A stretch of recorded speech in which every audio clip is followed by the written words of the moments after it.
Soy Ignacio Alba y en esta webinar lo que vamos a ver es lo que sería la clase 0 de nuestro programa de certificación PMP.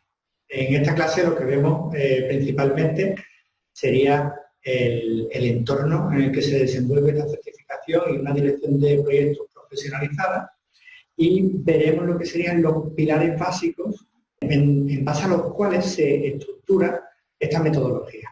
Esto, como os comentaba antes, esta es la clase 0 de nuestro programa. Con esto empezamos nuestro programa de formación y de certificación en PMP. ¿Qué deciros de nuestro programa? Pues simplemente que le damos un enfoque dual. Por un lado, somos los mejores preparando a nuestros alumnos para pasar la certificación, y por otro lado, somos todos profesionales, es decir, que os vamos a contar también cómo utilizamos esto en el mundo real, ¿no? Y cómo lo aplicamos, que muchas veces la teoría, llevarla a la práctica, requiere de habilidad. Y en ese sentido siempre vais a estar apoyados por un equipo de profesionales a los que se enfrentan a esta metodología día a día. Bueno, entonces, introducción del marco de la dirección de proyectos. La dirección de proyectos, ¿qué es? Lo primero que tenemos que tener claro, ¿qué es un proyecto? ¿Vale? Un proyecto es algo singular, ¿vale? Es algo que tiene un principio, que tiene un fin y que tiene un resultado singular, ¿vale? Eso sería manejar incertidumbre. Como es singular el resultado, como tiene un principio, como tiene un fin y como nunca se ha hecho nada igual, se podrá haber hecho algo parecido, pero nada igual, siempre hay incertidumbre. Por lo tanto, va a ser muy importante la gestión de riesgo, como veremos más adelante. Entonces, la dirección de proyectos, en definitiva, que es el enfoque de hacer una metodología que cada vez que nos enfrentemos a un proyecto le saquemos más rendimiento. No es más que coger esa línea temporal de enfrentarte a algo singular desde el principio hasta el final, dividirlo en trozos más pequeños, y cada vez que nos enfrentamos a uno de esos trozos del proyecto, procuramos hacerlo mejor, sacarle más rendimiento, hacerlo de una manera más eficiente, y para así garantizar el éxito no solo de este proyecto, sino de todos los proyectos que hagamos en el futuro. En definitiva, se trata de generar una metodología que cada vez que estemos trabajando en un proyecto, mejoremos y generemos un know-how más enriquecido en base a lo que hemos hecho antes. Vamos a hablar del entorno PMI, ¿vale? Vamos primero a centrar el tiro sobre lo que es el PMI, sobre lo que es el PMBOK y después la certificación PMP, ¿vale? Dentro de la dirección de proyectos hay muchas métodos y muchos organismos que velan por la gestión de esas metodologías y su aplicación en el mundo real. Dentro de esos organismos, el de mayor prestigio mundial, el líder mundial en gestión de proyectos, es PMI. Project Management Institute es la institución a nivel internacional de mayor prestigio, presente en más de 80 países, y que el año pasado fue su 50 aniversario. Desde el año 69 llevan velando por la gestión de proyectos, velando por generar un lenguaje común, que es una de las ventajas que tiene esta metodología. Que al final, bueno, pues yo he tenido la suerte de hacer proyectos internacionales en Egipto, en Haití, en Argel, y al final, cuando te estás enfrentando a una metodología de gestión de proyectos con un reconocimiento internacional, genera muchas ventajas exclusivamente en el lenguaje. Es decir, tienes el mismo lenguaje que la otra persona, que la otra empresa, no solo que el cliente, sino también que el proveedor. Y eso ayuda muchísimo a la gestión de proyectos. PMI pues, lleva 50 años apoyando esta metodología. Tiene el estándar de certificación de mayor prestigio y de mayor reconocimiento. Tanto es así que el estándar de su metodología, que lo veremos en la siguiente diapositiva, es el PMBOK, es el inspirador de la ISO 21500 para la gestión de proyectos. Entonces, ¿qué es el PMBOK? Es el cuerpo del conocimiento de la gestión de proyectos, ¿vale? Es el estándar de gestión, un estándar de gestión que está en constante actualización. Ahora mismo estamos en la versión 6 y se está trabajando ya en la versión 7. De hecho, nosotros colaboramos profusamente con el PMI y estamos colaborando precisamente en la redacción de la versión 7 de este PMBOK, ¿vale? El PMBOK 6 es el que está ahora en vigor y es una guía que recoge las herramientas y técnicas más utilizadas en el mundo del Project Management. ¿En qué se apoya PMI para generar esta guía? Bueno, pues PMI se apoya en una amplia red de voluntarios, directores de proyectos por todo el mundo de reconocido prestigio, que aportan su experiencia y su conocimiento para enriquecer este marco de trabajo. Y también PMI hace una encuesta anual a las 50.000 mejores empresas del mundo en dirección de proyectos. Con esta encuesta tiene un feedback muy profundo de hacia dónde está evolucionando constantemente la gestión de proyectos y las empresas más orientadas a proyectos. Está traducida a 11 idiomas, ¿vale? Y en esta versión, el PMBOK 6, vais a ver que, como veíamos antes, esa flecha que partíamos en trozos más pequeños, nosotros vamos a dividir los proyectos en 49 pasos. 49 procesos para no perderte. Muchos de nuestros antiguos alumnos son Project Manager experimentados, con mucha experiencia. Y es grato ver cómo su satisfacción es muy alta. Muchas veces nos dicen, mira Nacho, es que muchas de las cosas que nos contáis yo ya las hacía, pero las hacía de una manera intuitiva, sin un orden, sin un concierto. Y aquí, con vosotros, he aprendido a ponerle nombre y apellido, a hacer cada cosa en su momento para sacarle el máximo rendimiento posible y gracias a eso he conseguido pues ver mi proyecto prácticamente como si fuera un consultor externo y enseguida de un vistazo saber cómo voy en plazo, cómo voy en coste y qué acciones tengo que tomar.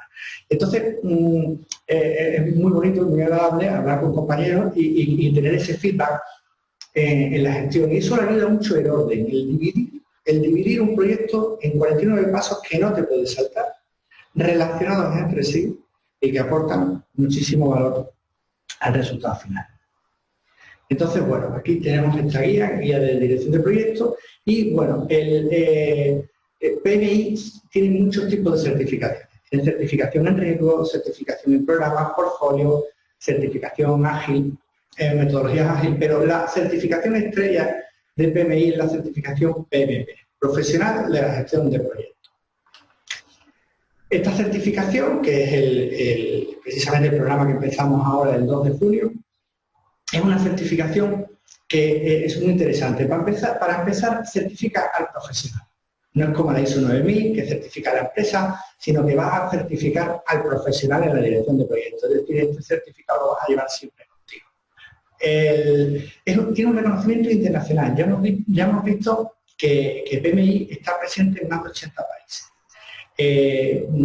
Tengo compañeros, por ejemplo, aparejadores, antiguos alumnos que han encontrado trabajo, por ejemplo, para la industria hotelera del Caribe, y su título, el de aparejador, que es un título muy reconocido en España, no se reconocía fuera de España. Sin embargo, la certificación PMP sí se reconoce en todo el mundo. Es una certificación muy interesante porque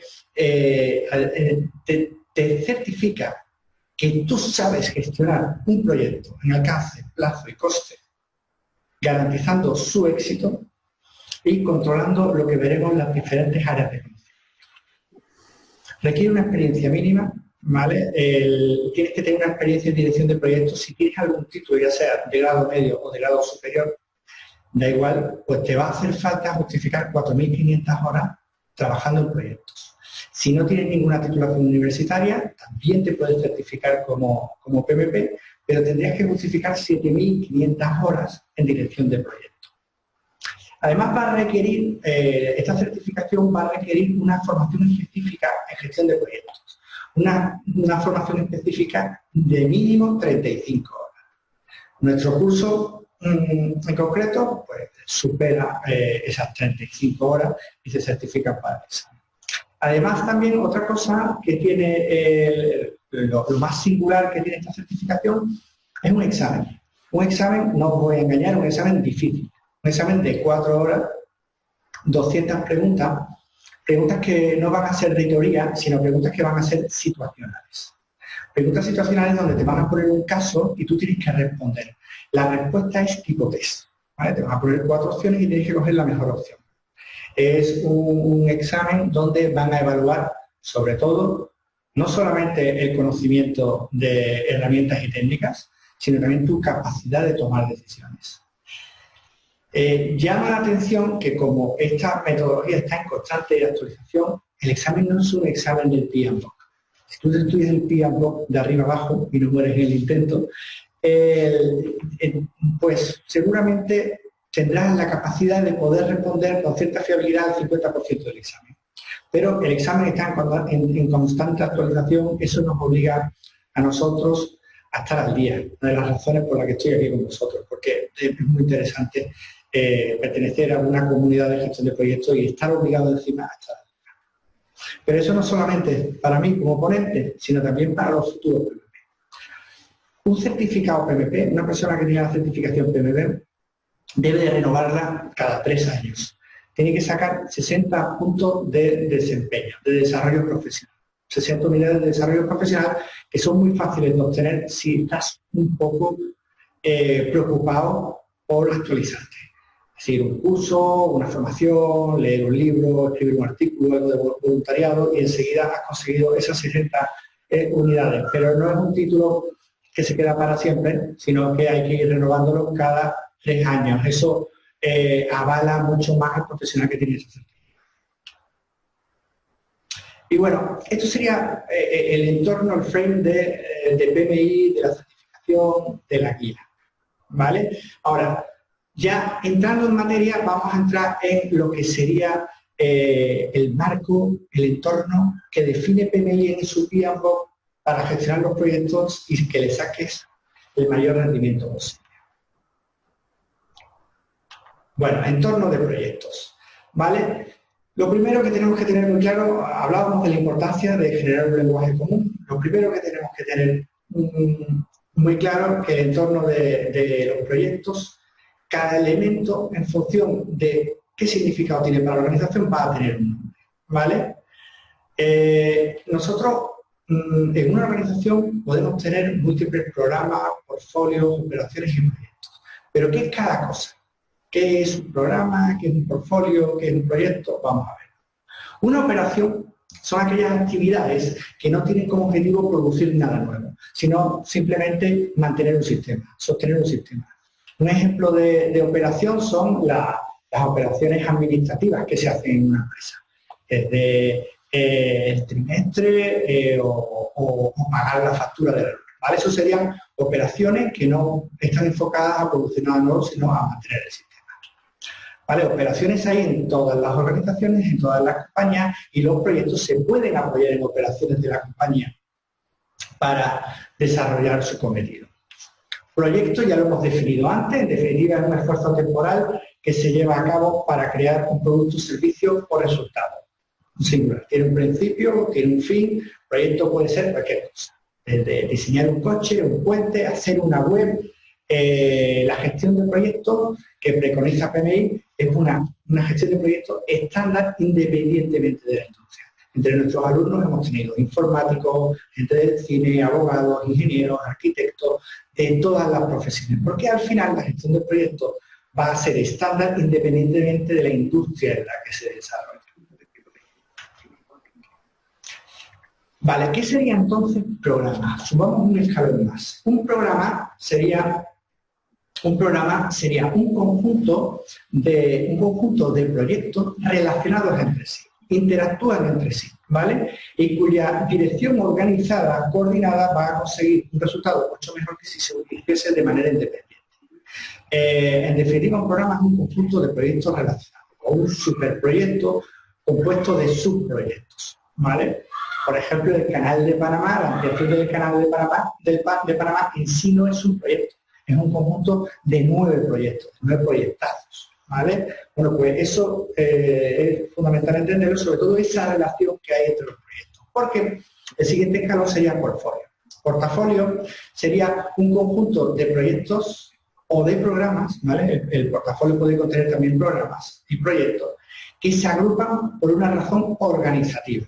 Por ejemplo, imaginad el conjunto de proyectos que tenemos en Oriente Medio. Uno puede ser un oleoducto, otro puede ser un gasoducto, otro puede ser una presa, da igual, pero mi compañía tiene 5 o 6 proyectos en Oriente Medio y los metemos en una carpeta que llamamos Oriente Medio. Bueno, para eso le vamos a llamar portafolio. Si me veis un poco friki con los nombres, es que así funciona esta metodología. Le ponemos nombre y apellido a las cosas y así las vamos a utilizar de una manera mucho más eficiente. Uno de mis compañeros, él dice siempre que al final lo que hacemos en nuestros programas es dotar a los alumnos de una caja de herramientas. Una caja de herramientas donde en cada momento sabes qué herramienta debes coger. Lo ideal es tener la herramienta y saber qué herramienta coger en cada momento para sacarle el máximo rendimiento. Bueno, entonces tenemos claro el entorno del proyecto dentro de una organización. Como veis aquí, pues podemos tener dentro de una organización podemos tener diferentes programas, programa A, programa B, un portafolio. El portafolio contiene a su vez programas, los programas contienen proyectos. Hay proyectos que directamente van de la cartera a raíz de la organización. Imagínate una empresa que dice, vamos a implantar un CRM nuevo, vamos a implantar un sistema de información de gestión de proyectos, por ejemplo SAP, y eso va a ir vinculado directamente a la gerencia de la compañía. Bueno, pues es un proyecto que no pertenece a ningún programa ni portafolio, sino que directamente depende de la gerencia de la compañía. Bueno, pues en definitiva, con estos nombres vamos a saber enseguida cómo está organizada esa cartera de la empresa. Vale. Bueno, ahora vamos a ver grupos de proceso frente a ciclo de vida. ¿Vale? El ciclo de vida de un proyecto, ¿vale? Un proyecto puede tener un ciclo de vida. Ese ciclo de vida puede estar compuesto de fases. Si el proyecto es grande, ese ciclo de vida puede ser un conjunto de fases. ¿Vale? Es un proyecto muy grande, un proyecto muy complicado. Entonces ese proyecto se divide en 4 fases. Una parte que es el análisis de viabilidad, otra parte que sería el diseño, otra parte que sería la construcción de ese centro comercial y por último pues sería la puesta en marcha del centro comercial. Es una fase bastante compleja. ¿Vale?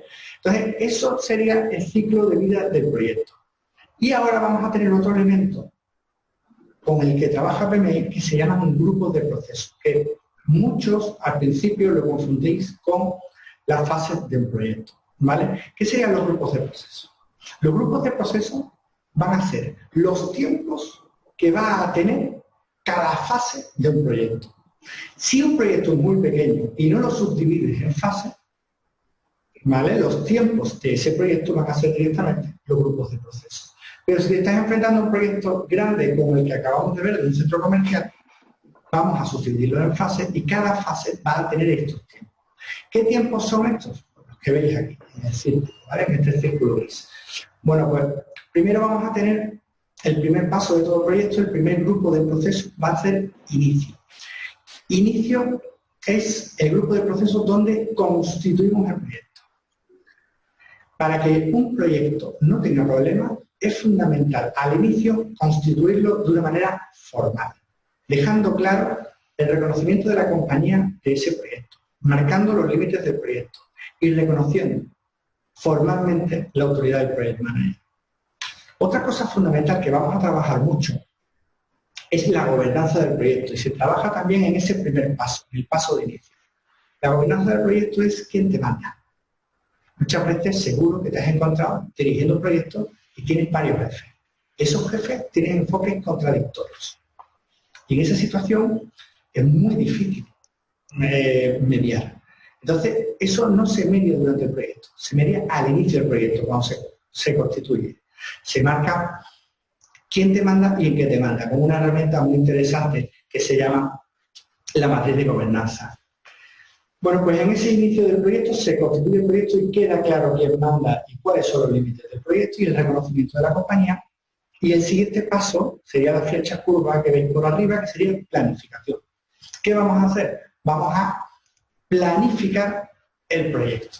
Ese proyecto lo vamos a planificar desde el principio hasta el final, pero no vamos a planificar solo lo que hay que hacer. Vamos a planificar lo que hay que hacer, cuándo hay que hacerlo, cómo hay que hacerlo, quién tiene que hacerlo, pero también planificaremos otros elementos que muchas veces no le prestamos atención y son fundamentales para que no haya problemas en un proyecto, como las comunicaciones, la gestión de los recursos o la gestión de las compras de una manera preventiva. Vamos a planificar todo lo que vamos a hacer en el proyecto. Sería el siguiente paso. Una vez que lo hemos planificado todo, veréis que generamos una frontera que le denominamos kick-off meeting, reunión de lanzamiento. La reunión de lanzamiento es al final de la planificación y celebramos que estamos en el mismo barco y vamos en la misma dirección. Una vez que nosotros ya hemos planificado todo, vamos a la reunión de kick-off meeting y el siguiente paso será comenzar a ejecutar el proyecto. La ejecución sería la flecha curva de abajo, ejecutamos el proyecto. ¿Y por qué realimenta la planificación? Pues ahora lo veréis. Lo primero que tenéis que tener en cuenta es que una vez que tú planificas, ejecutas todo. Y cuando nosotros estamos ejecutando nos preocupamos de dos cosas. Uno, de autorizar el inicio y el final de los trabajos. Y dos, extraer los datos del rendimiento. Los datos es la información sin discretizar durante la ejecución de un proyecto. En el mismo instante que comienza la ejecución va a comenzar también el siguiente paso, que sería el círculo gris entero. El siguiente paso del círculo gris entero sería seguimiento y control. Seguimiento y control se va a preocupar de dos cosas fundamentales. Uno, procurar que se cumpla lo planificado.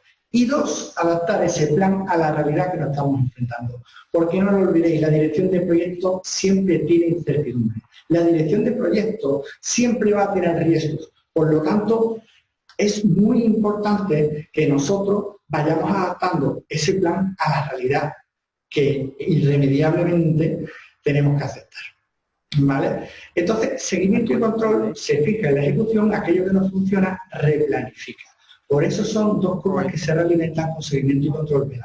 Y ya le hemos dado el ok con seguimiento y control, el siguiente paso será cerrar el proyecto o fase. Recordad que estos grupos de procesos son para un proyecto pequeño o para una fase de un proyecto grande. En cada fase se repite todo ese ciclo.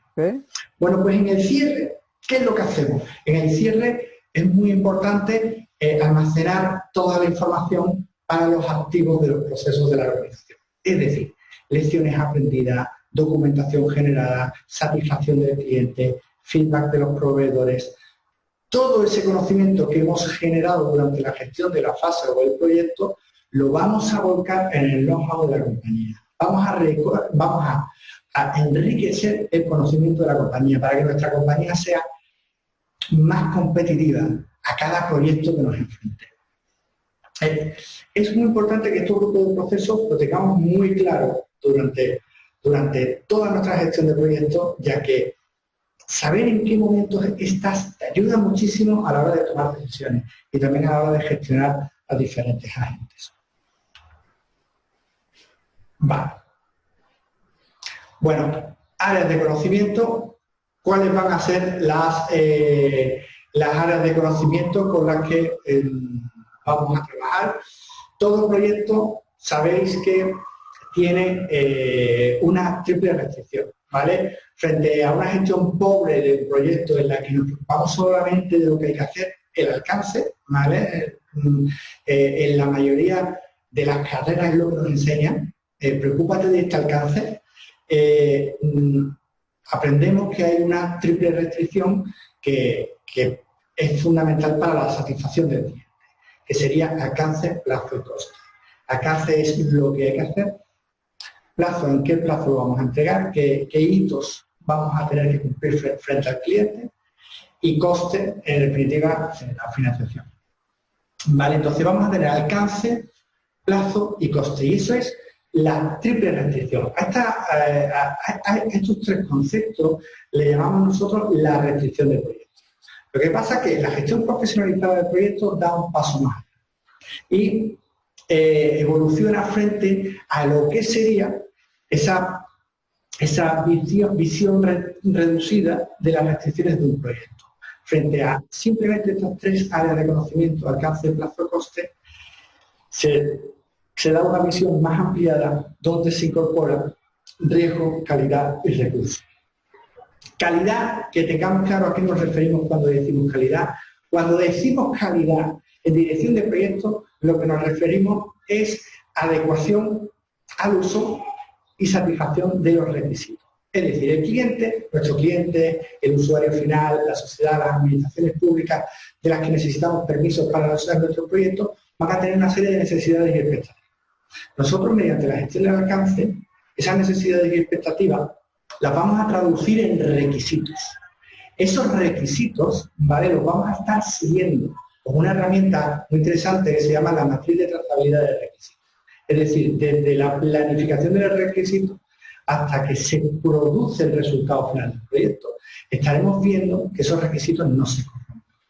Bueno, pues el final del camino de un requisito es la calidad. En la calidad lo que haremos nosotros es chequear si el producto final o el subproducto da respuesta a esos requisitos iniciales, ¿vale? Entonces, calidad en definitiva y alcance siempre van a estar muy ligados. Y calidad es adecuación al uso, que funcione y conformidad con los requisitos, que dé respuesta a los requisitos, a las necesidades y expectativas vistas inicialmente. Vale, con coste ya lo hemos visto. Veréis que en la gestión profesionalizada del proyecto trabajamos con plazo y coste con un enfoque preventivo. ¿Qué significa preventivo o previsional? Me gusta más la palabra previsional, que nos adelantamos a problemas, es decir, no vamos apagando. No encendemos las alarmas cuando entregamos tarde, ni encendemos las alarmas cuando estamos perdiendo dinero, sino vamos a encender las alarmas cuando tendemos a retrasarnos o cuando tendemos a perder dinero. Es muy interesante ese enfoque porque te adelantas a una situación desfavorable. Mediante una herramienta muy sencilla que se llama la herramienta del valor ganado, vamos a poder sacar una foto instantánea de cómo va el proyecto con respecto a plazo y coste. Pero no solamente vamos a sacar esa instantánea, sino que con esta herramienta también vamos a poder proyectar cómo acabaremos el proyecto si seguimos con este rendimiento, o incluso qué acciones deberíamos de tomar para encauzar el proyecto en plazo y coste. La herramienta de valor ganado no solamente os vamos a enseñar cómo utilizarla con respecto a una situación previsional de adelantarte, sino también a todo lo pasado.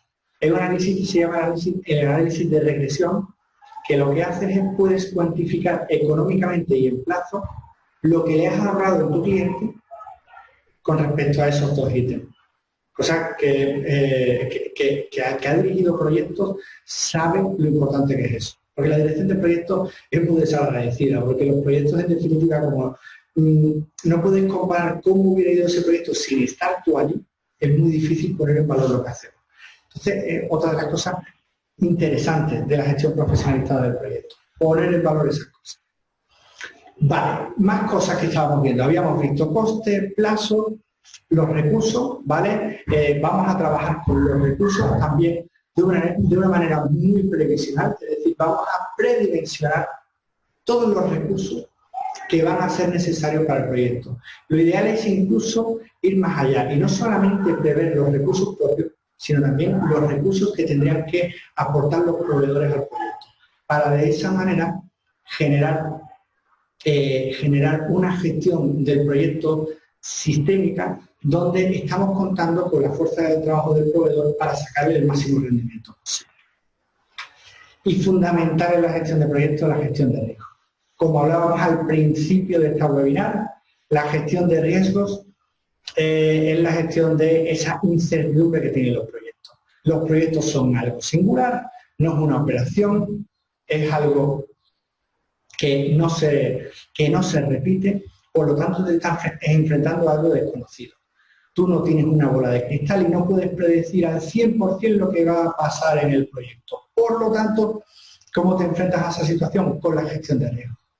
La gestión de riesgo es un enfoque muy inteligente que se le da a los proyectos, en el que lo que tú haces a valorar los posibles riesgos que pueden afectar a un proyecto, le vamos a aplicar una probabilidad de ocurrencia y un impacto en caso de que ocurra, y eso nos va a dar una reserva de contingencia. Una reserva que gestionaremos de manera transparente, gestionarlo de manera transparente con el cliente, para dar respuestas a esas contingencias que pueden ocurrir a lo largo del proyecto. La gestión de riesgo está avanzando mucho en el mundo de las compañías proyectizadas. De hecho, hay muchos países que ya evalúan la viabilidad de los negocios no solo monetariamente, sino a nivel de riesgo, exclusivamente de riesgo. Y bueno, además de esta visión ampliada que vamos a tener de las restricciones del proyecto, vamos a incorporar 3 áreas de conocimiento más: gestión de stakeholders, gestión de la integración y gestión de las adquisiciones. ¿Qué son esas 3 áreas de conocimiento que también vamos a desmenuzar a la hora de enfrentarnos a los proyectos? Stakeholder es el sinónimo de agentes implicados. Un stakeholder es cualquier persona que tenga cierta implicación sobre el proyecto. Un stakeholder es desde tu jefe, desde el cliente o un vecino del sitio donde estás realizando el proyecto. Un proveedor también es un stakeholder, o alguien de tu equipo también es un stakeholder. La gestión de los stakeholders es fundamental. Una cosa que veremos en este programa es cómo gestionar a esos stakeholders. Y para saber cómo gestionarlo, lo primero es saber clasificarlo. Veréis que trabajaremos con una matriz que se llama Poder Interés, en la que clasificaremos a los stakeholders en base a el poder que tienen sobre el proyecto y el interés que tienen sobre el proyecto. Y según la puntuación que saquen en cada uno de los 2 rangos, pues tendremos que actuar con ellos de una manera o de otra. Esto da mucho norte a los directores de proyecto, y no solo a los directores de proyecto, sino a todo su equipo, porque saben perfectamente cómo enfocar el lenguaje o la información que tienen que tratar con cualquier stakeholder en cualquier momento del proyecto. Ayuda mucho a centrar ese enfoque. Otra área de conocimiento es adquisiciones, la tenéis ahí abajo. Adquisiciones es la gestión de compras. La gestión de compras se está volviendo cada vez más clave a nivel empresarial. ¿Por qué? Porque cada vez tendemos más a la especialización. No solo en la gestión de proyectos, sino en absolutamente cualquier tejido profesional, cada vez se tiende más a la profesionalización, a la especialización, y esto provoca que se tiende cada vez más a subcontratar. Esto hay alguien que lo hace mejor que yo, lo subcontrato y tengo menos riesgo. Ese enfoque hace que la gestión de las compras sea estratégica a la hora de generar conocimiento para tu compañía. Es decir, ya no solamente vale más la compañía que hace bien las cosas, sino que también vamos a detectar que vale más las compañías que saben contratar, que saben cerrar buenos contratos, que saben qué proveedor es eficiente, qué proveedor tiene la especialización que necesita, qué proveedor hay que tratarlo de una manera o de otra manera. Entonces, ese conocimiento sobre las compras se está convirtiendo en algo estratégico para las compañías. Desde elegir bien qué tipo de contrato vamos a hacer con el proveedor, hasta saber cómo, en función de los compromisos que tengamos con el proveedor, cómo hacer el seguimiento y control para sacar el mayor rendimiento, no solamente para nosotros, sino también para el proveedor. Es fundamental en la gestión de proyectos. Y después tenemos el área de conocimiento estrella, la que organiza todo, la que coordina todo, que es el área de conocimiento de integración. ¿Qué es integración? Integración es coordinación, dirección, mando estratégico, toma de decisiones. En definitiva, hacer que todo funcione como un sistema. A eso le llamamos integración, ¿vale? La integración es el área de conocimiento más importante, tiene muchos procesos de mucha importancia y con mucha profundidad, que nos va a ayudar no solo a entender cómo funciona todo el sistema, todo el conjunto de esos 49 procesos, sino que nos va a ayudar a que nuestros planes no tengan contradicciones, a que nuestros planes aporten más valor cada vez que los ejecutamos y a que todos los que trabajamos en un proyecto vayamos en el mismo barco, remando en la misma dirección y consiguiendo la satisfacción no solamente del cliente, sino de todos los stakeholders. Entonces, ¿esto cómo lo ordena PMI? PMI esto lo ordena de la siguiente manera. A esto le va a denominar áreas de conocimiento. Ojo, no confundáis área de conocimiento con área de aplicación. Área de aplicación es lo que denominamos normalmente las industrias, ¿no? Yo trabajo en el sector agroalimentario, o yo en el sector de la construcción, pero eso serían áreas de aplicación. En cambio, áreas de conocimiento van a ser genéricas para cualquier industria, ya sea hablábamos antes de que habíamos tenido alumnos que venían de periodismo, abogados, farmacéuticos, ingenieros, de TIC, informáticos, de todo. Da igual, pero estas áreas de conocimiento son iguales para todos. Sin embargo, lo que sería el conocimiento de la industria, eso ya pertenece a cada área de la aplicación. Vale, bueno, pues esto lo va a organizar en estas áreas de conocimiento, ¿vale? Que, si os dais cuenta, empezamos en el número 4. El número 4 es la primera, integración. ¿Y por qué empezamos en el número 4? ¿Qué cosa más rara? Bueno, porque la numeración de las áreas de conocimiento va en base a los capítulos del PMBOK, ¿vale? Esa guía de referencia que habíamos visto al principio de la webinar, ¿vale? Sus 3 primeros temas son de introducción. Los 3 primeros capítulos son de introducción, donde se explica el marco, el lenguaje, los tipos de empresas que hay, desde funcional, proyectizada o matricial.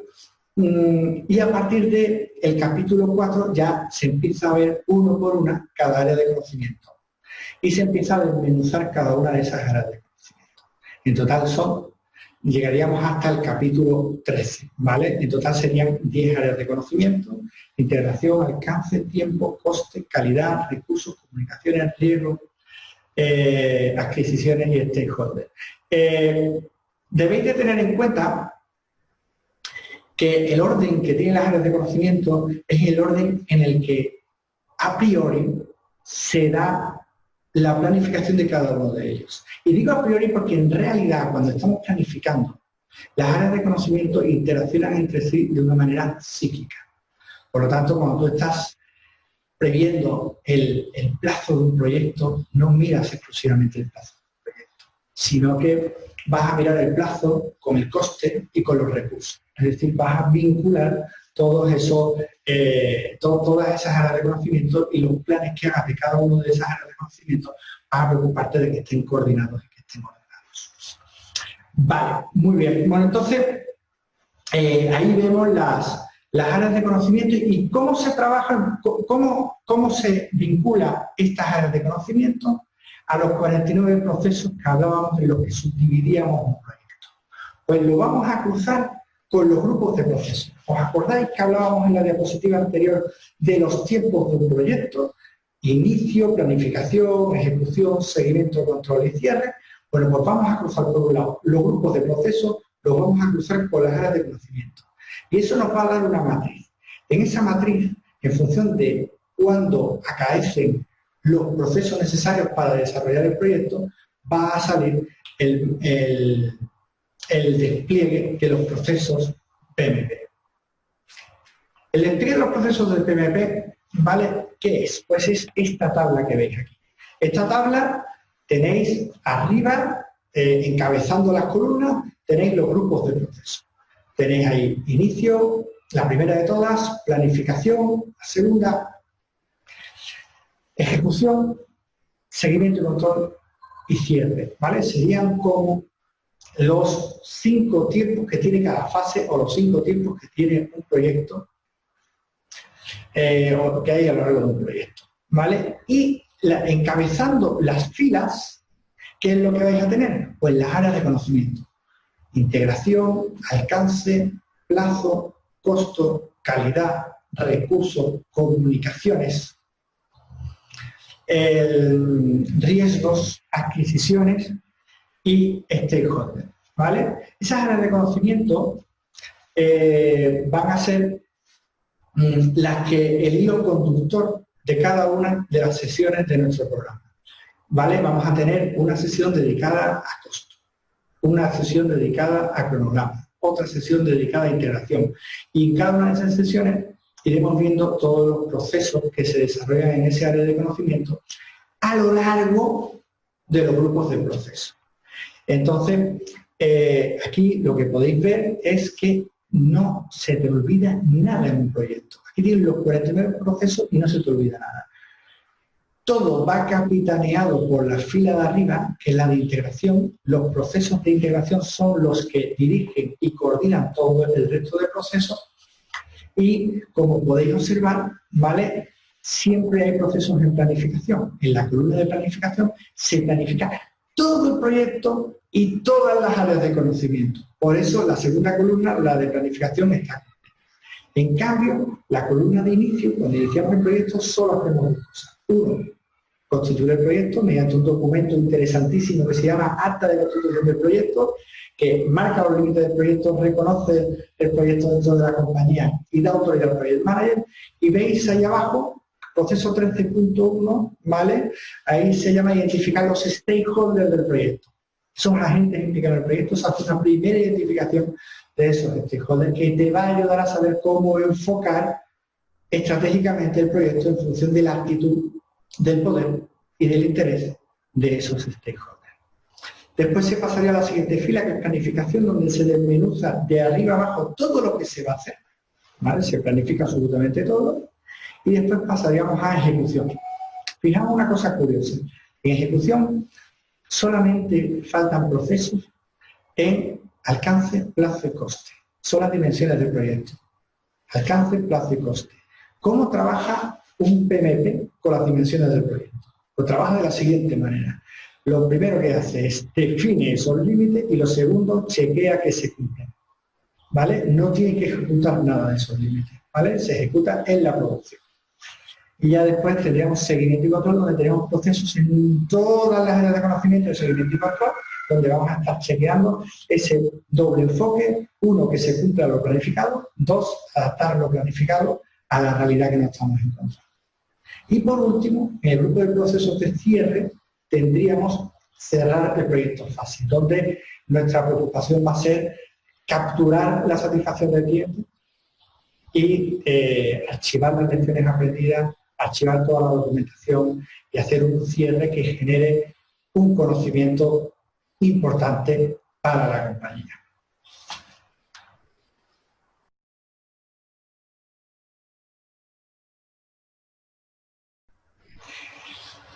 Tenéis que tener en cuenta, el examen cambia en enero del año que viene y después el examen se puede hacer ya en casa, ¿vale? Nosotros en nuestro programa asesoramos a nuestros alumnos, los llevamos desde la mano hasta que haga el examen.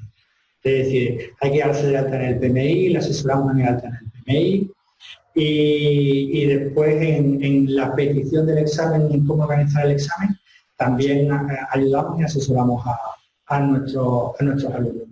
Además tenemos un simulador de preguntas de examen que sinceramente es el más parecido al examen de lo que hay en el mercado.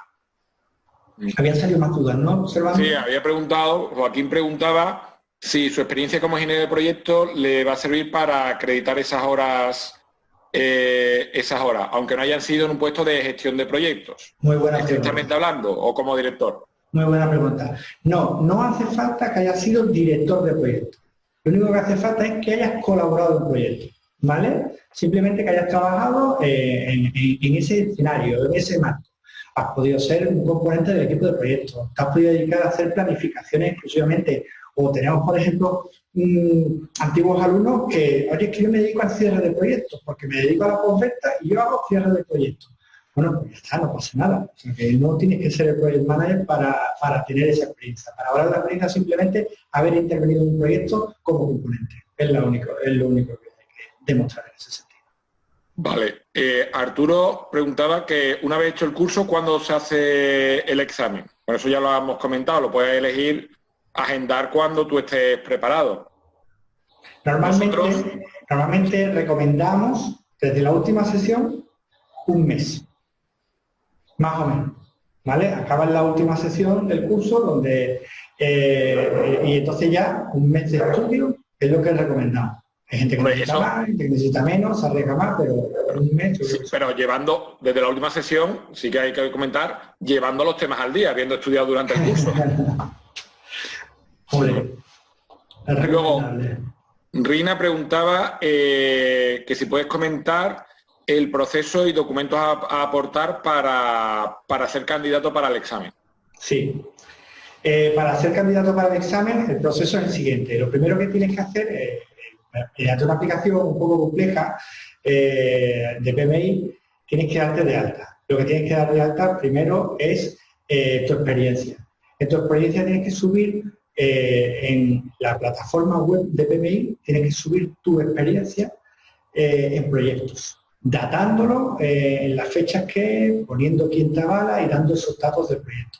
Además tienes que hacer una pequeña descripción de qué tipo de colaboración has hecho con ese proyecto. Ya te digo, no has tenido que ser el director de proyecto, has podido ser un simple colaborador, pero esa colaboración vas a tener que hacer una descripción. Es delicada, hay que hacerla bien, porque los filtros de PMI son complejos. Por eso nosotros vamos de la mano con nuestros alumnos y ningún alumno nuestro ha tenido nunca problemas en la solicitud del examen. Una vez que tú das de alta tu experiencia, el siguiente paso es dar de alta tu formación. Nuestro curso avala la formación necesaria para hacer el examen. Solamente tienes que subir el código de nuestro título, del título que damos nosotros, y directamente PMI reconoce esa formación.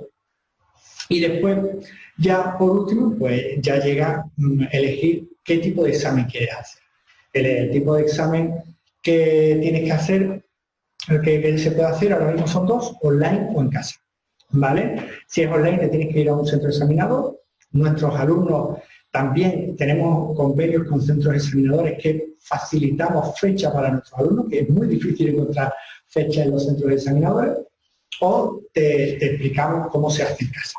Una pequeña tutoría, te explicamos si testeamos tu sistema, a ver si lo puedes hacer con tu ordenador, en tu casa, con tu cámara, lo hacemos eso previamente a que solicites el examen para que no asumas ningún riesgo en ese sentido, y ya te preparamos para preparar, ¿vale? Para hacer el examen.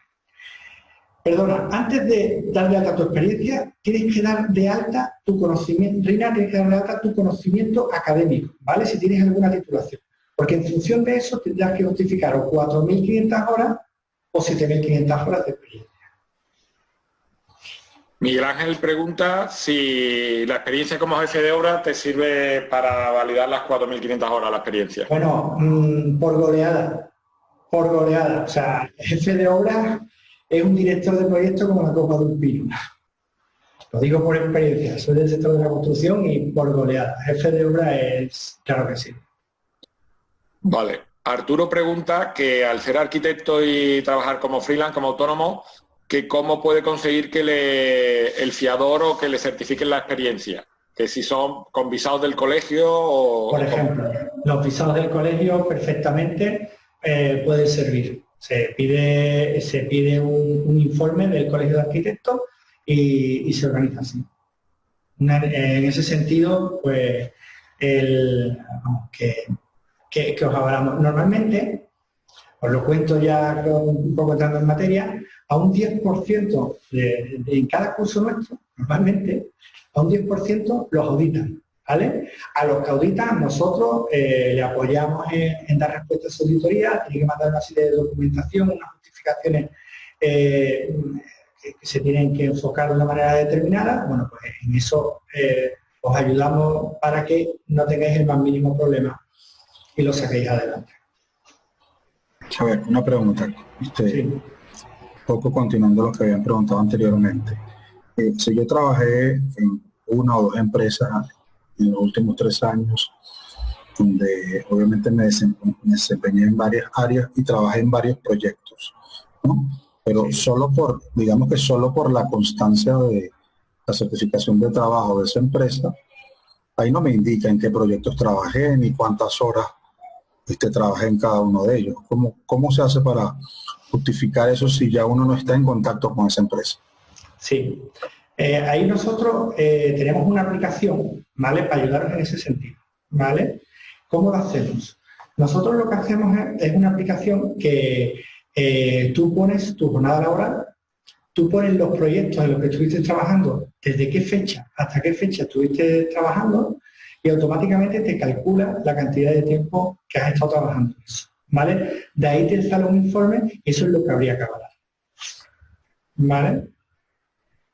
Y ese informe habría que llevarlo a la empresa para que lo... No, lo que tú realmente... O sea, tú de ahí lo que rellenas es lo que vas a transcribir en el formato de PMI en la web de PMI que comentaba Nacho. Entonces, tú realmente lo único que tienes que llevar es buscar un contacto de la empresa, puede ser tu antiguo jefe, el cliente, el dueño de la empresa, alguien te recomendamos que sea alguien cercano, que sea que si lo pide PMI, solo si lo pide PMI, lo firme. Que es un poco lo que comentaba Nacho de la auditoría. El 90% simplemente pone el nombre de la persona de contacto, pero él no lo va a tener que firmar, y solo al 10% puede ser que le piden que lo firme. Un poco como para refrendar que eso es cierto. Por eso comentaba Nacho que a lo mejor si no tienes a nadie por encima y tienes el colegio profesional, pues sea, digamos, el colegio el que te haga como de fiador, ¿vale? Si tienes a alguien más cercano, más accesible, pues el que tenga más accesible. Puede ser el cliente. Justificado adecuadamente, te puede fiar un compañero. O sea, no Claro. necesariamente alguien a alto nivel, sino un compañero, si se justifica adecuadamente, te puede fiar. Espero haber respondido tu duda. Sí, perfecto. Incluso si esa persona, por ejemplo, si mi jefe tampoco trabaja ya en esa empresa, No pasa nada. me pasa. Si él trabajó en la misma época, te puede fiar perfectamente. Vale, perfecto. Genial. Creo que ha entrado alguna duda, ¿no? Sí, Arturo preguntaba, para hacer el examen, ¿cuánto podéis estimar que hay que dedicarle? ¿En horas, días, horas a la semana de estudio, la dedicación? Bueno, Arturo, la pregunta es complicada porque depende de cada persona, ¿vale? Al final, como ha dicho Servando, si tú has ido siguiendo las clases, nuestras clases son muy intensas. Si tú sigues las clases y vas un poco al día y vas repasando y tal y cual, es un mes de estudio después, ¿vale? En torno a un mes de estudio. ¿Vale? Un mes de estudio teniendo en cuenta que somos profesionales, que seguramente estás trabajando. O sea, Claro, que no tienes que dejar de trabajar. no tienes que dejar de trabajar, ¿vale? Es decir, yo tengo compañeros que se levantaban antes de ir a trabajar, se levantaban un poco antes y estudiaban todos los días. Hay otros que los fines de semana.